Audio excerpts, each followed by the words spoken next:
Eto, nauudlot ng nauudlot, mga kababayan. Kahapon ay muntik na pala mangyari ang isang bagay. Ano yung isang bagay na yan, GP? Muntik na po talaga daw matuloy ang tinatawag na coup dyan sa Senado. At palitan itong si SP Soto, mga kababayan. Dahil nga po sa mga nangyari, dahil nga po hindi nila nagustuhan ang tinatakbo ng investigasyon, particularly dyan sa Blue Ribbon, na ang mga tinatamaan at ang direksyon ay ang mga senador. Mga ka-GP Natics, etong si Lito Lapid na tatay-tahimik, etong si Lito Lapid na pinagtatawanan ng lahat na wala daw silbi, ito pala ang nakapagligtas kay Tito Soto. Yari ka! Yes, nakapagligtas kay Tito Soto dahil siya na po ang huling nililigawan ng mga minority para mapalitan ni Cayetano. Mga kababayan, ito po yung ito na naman ang tunay na nangyari dyan kahapon. Yung sinasabi daw na walang silbi, mga kababayan, ay siya pala ang nagligtas kay Tito Soto. Hindi sumama si Lito Lapid. Kinukumbinsin nila na kumalas doon sa majority at sumama sa minority nila Amy at Marcoleta. Pero nanindigan daw itong si Lito Lapid kay Tito Soto. Alam naman natin na ang kailangang boto ng majority ay 13. Kapag nakakuha ng 13 votes, mga kababayan, for sure tanggal na yung majority natin. Mapapalitan na yan. 'Di ba? Ang minority meron na silang 9. Sino-sino yung mga yan? Chis Escudero, Amy Marcos, Rodante Marcoleta, Robin Padilla, kung di ako nagkakamali, Bongo, Bato, Alan Cayetano, Jingo Estrada, Joel Villanueva. Siyam. Okay, tandaan nyo, siyam sila. Alam nyo naman siguro yan sa mga isip ninyo. Kapag nadagdagan sila ng 3, magiging 12 sila. Mga kababayan, at isa na lang ang kailangan para mapalitan na ang liderato nitong si Tito Soto. Diba? Isa na lang ang kailangan nila. Mayroon na silang siguradong 3. Sabi ni JBRC to, mayroon silang 5 na parang gustong lumipat, nag-independent. Pero hindi totoo yun, mga kababayan. Mayroon pong 3 na siguradong maililipat na sino-sino. Ang 3 na siguradong babaliktad, papangalanan na natin ha, si Pia Cayetano. Si Pia, alam naman natin, syempre, ang magiging Senate President, kuya niya, kapatid niya. Syempre, babaliktad yun. At nasasama na rin, napapangalanan na rin sila, meron din sila mga flood controls. Diba? Syempre, kung ang Senate President ay si Alan, kapatid niya yun, at magkakapatid, o magkapatid na bilyar, mga kababayan, si Mark, si Camille, 3 na yun eh. Diba? Kasi nakakaramdam na sila ng init ng investigasyon, sigurado kasama na sila sa iimbestigahan. Pinatawag na nga ang mga bilyar, di ba? So ngayon, 12 na sila, mga kababayan. Tama, 12 na sila. Isa na lang ang kailangan. Inisa-isa ng mga ito, kumausap sila. Di ba? Kailangan nila mangumbinsi ng isa. Isa na lang talaga ang target. At ang target nila na una, si Win Gatchalian daw di umano, mga kababayan. Kaya lang, wait lang. Hindi pala si Win. Si JB Ejercito muna. Tinarget nila na kumbinsihin si JB. Si Mig Zubiri at si Lito Lapid. Si Win Gatchalian kasi, hindi po ito madadala kung saan ang administrasyon, doon lang talaga siya. Kumbaga stick sa na talagang sa majority lang si Win Gatchalian. Ngayon, inisip nila, teka, puntahan natin si Senator JB. Kapatid yan ni Jinggoy. Ni Jingay, di ba? Baka makuha natin. Nilapitan ngayon. Hindi rin pala sumama etong si JB dahil gusto niya independent daw. Ayaw niya, mga kababayan, na sumama sa minority. So ngayon nag-isip sila, sino na lang ba natitira? Sabing ganun, si Mig Zubiri. Alam naman natin si Mig Zubiri, merong lamat kila Escudero, di ba? Kila Joel Villanueva na nag-traitor sa kanya, pinalitan siya nung siya po ang Senate President. So ngayon, mga kababayan, hindi sumama si JB, hindi sumama si Win Gatchalian, Tapos si Mig Zubiri, hindi rin sumama. 'Di ba? Maganda naman ang position niya doon. Si Zubiri kasi, mga kababayan, siya yung majority floor leader. Kaya nanindigan siya kay Soto at alam niya, sinasabi ni Zubiri, mga kababayan, mas gusto niya kasi dati niya nang nasubukan ang pamumuno ni Soto. At the same time, sabi ko nga, yung grudge niya dito sa mga nasa minority, yan yung mga ano sa kanya nagbumaliktad sa kanya noon. Sila lahat yung bumaliktad sa kanya para mapalitan ang kanyang pamumuno. Naging si Escudero, di ba, pinalitan siya. Merong pangapayakap-yakap itong si Bato doon sa kanyang asawa. Trinidor din naman pala siya.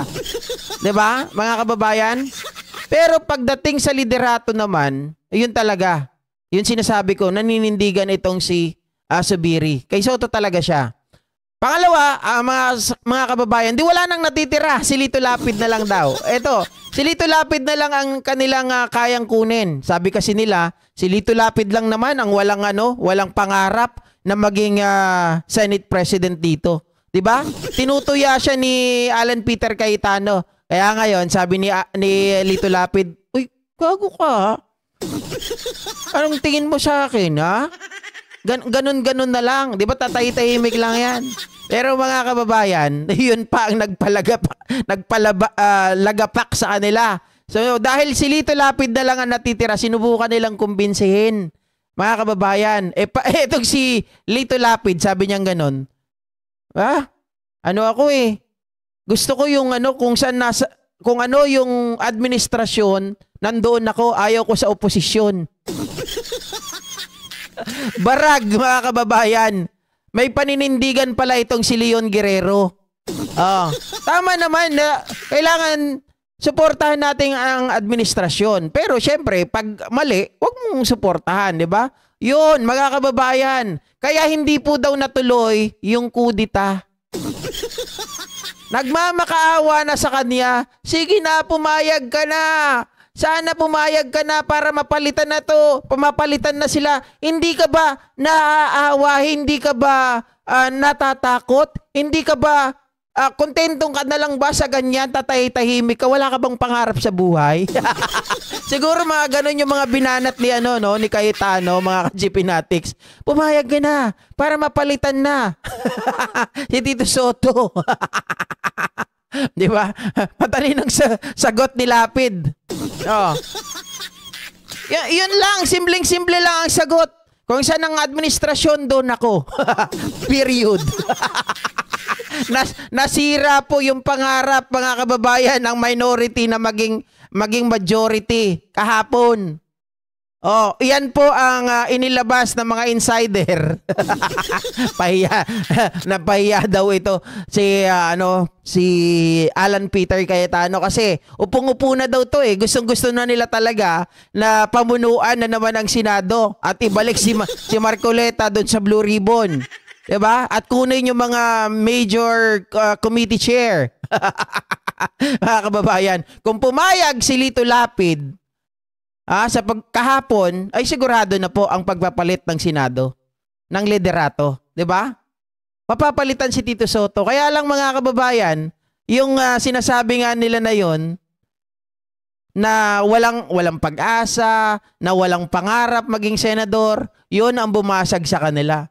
Sabihan mo ba naman kasi, Senator Lito Lapid lang ata, walang pangarap na maging Senate President dito Diba?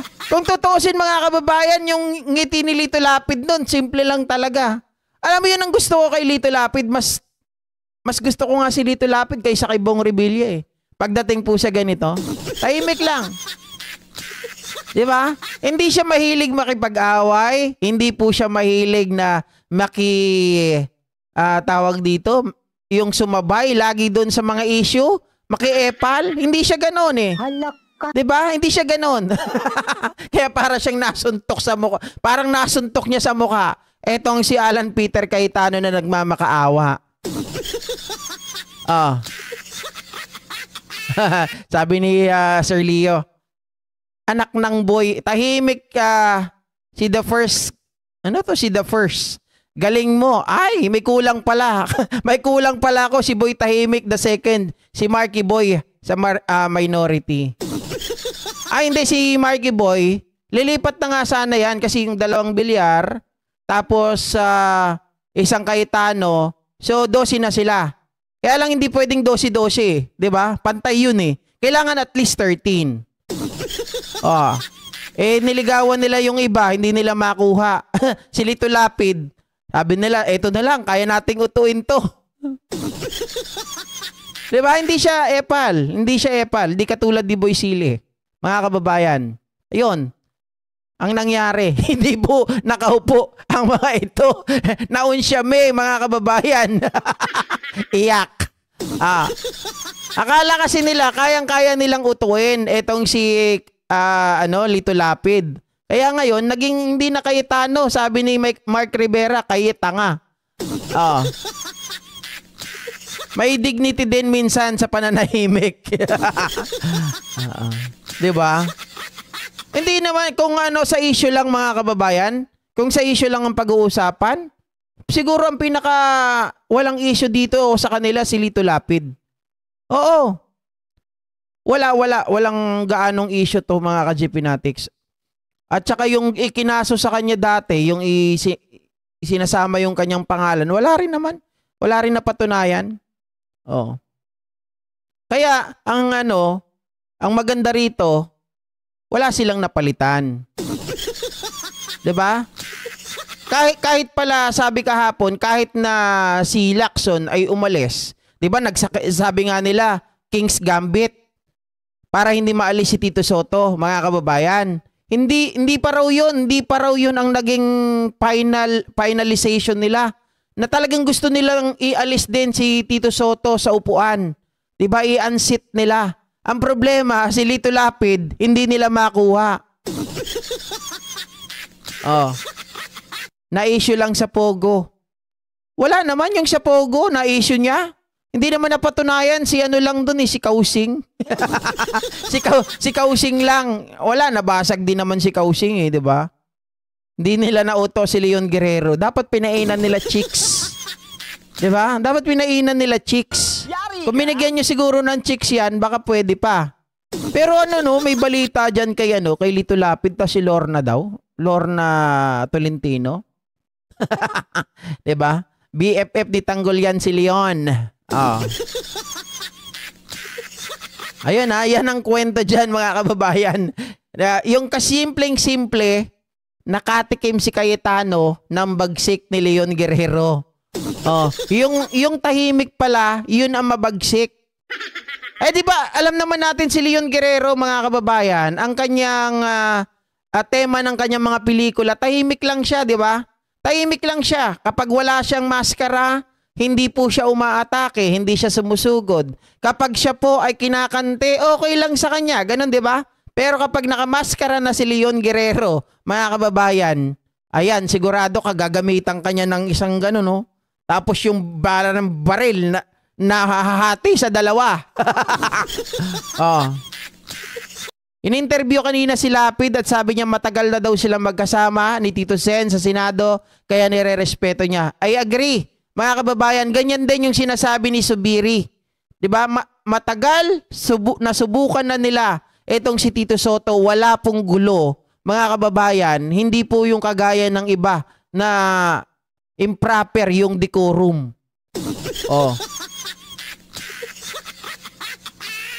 At saka si Tito Soto daw, yung tipo ng klase ng presidente dyan, na talagang ang lahat po ay pinagbibigyan. Ang lahat po mga kababayan ay may karapatang magsalita. Unlike dito kay Escudero na akala mong yabang-yabang, kala mo naman napakatalino. Romeo Magalong, si Crispin Rimulya, paki-open din ang SALN ni Marco Beta. Baka may maraming pera yan kaysa kay Saldico, baka totoo. Nako. Si Mark Villar, tahimik din. Iba naman yung pagiging tahimik niyan, guys. Diba? Pero, well, in fairness dito kay Mark Villar, hanggat wala pang inilalabas na ebidensya, guys, hindi pa rin ako yung tipong magsasalita against sa kanya. 'Di ba? Lahat tayo dapat maging facts-based. O dapat doon sa ebidensya tayo magtiwala, doon sa ebidensya tayo magbase. Okay?